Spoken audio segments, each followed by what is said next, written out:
The world is still in shock after the latest terrorist attacks in Paris, France that have left 129 people dead, 352 people injured, and 99 people still in critical condition. In this video, we're going to go over very important information that's not being highlighted by the mainstream media. The news is still breaking, and as we're speaking, there are several arrests and raids being made in Belgium in connection to a rental car that has been found at the scene of the crime in Paris, France. Obviously, ISIS is claiming responsibility for this attack, and one of the suicide bombers was found with a Syrian passport that just a few days ago in October 2015 was stamped in Greece coming from Syria. It's important to note, 2 years ago, ISIS has captured the passport office in Raqqa, Syria, and they have an unknown number of authentic blank Syrian passports. The president of Syria, Bashar al-Assad, who has been fighting against ISIS and rebels in his country, said this on June 17, 2013. He said, "Terrorism will not stop here, Syria. It will export itself through illegal immigration into Europe," and it looks like his prediction was right. He is now saying that he is blaming Western support of insurgents in Syria for this expansion of terror abroad. Now, is he right for making those statements? Let's quickly look at the evidence. According to Julian Assange and WikiLeaks and the documents he released, the United States and Israel planned to overthrow Assad in 2006. There's a secret Pentagon report revealing how the U.S. created ISIS as a tool to overthrow Assad in Syria. We have gone over this report and many other important reports and evidence connecting this on our YouTube channel, but obviously geopolitically the United States and Israel wanted Assad gone, and they were doing everything in their power to make sure that happened.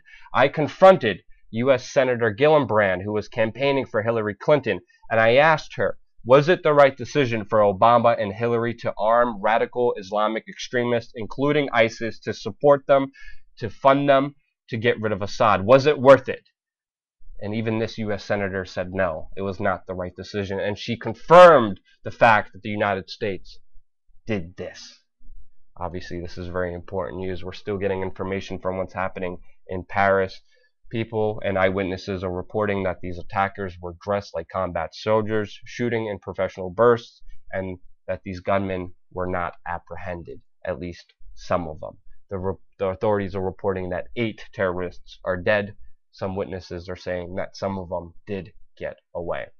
Just a few days ago, before this terrorist attack in Paris, France, the director of the CIA with the Mossad were actually meeting with French security officials.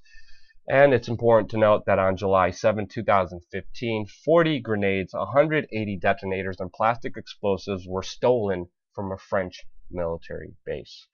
ISIS right now is on social media, including Twitter and Facebook, using their platforms to recruit, market, and organize. This reporter from Breitbart is highlighting the fact how Twitter is using their resources to actually ban people from making jokes about feminists, and is allowing ISIS to do this. If that didn't make the situation worse, just hours before the attack, Facebook has stopped an anonymous operation which was exposing ISIS recruiters.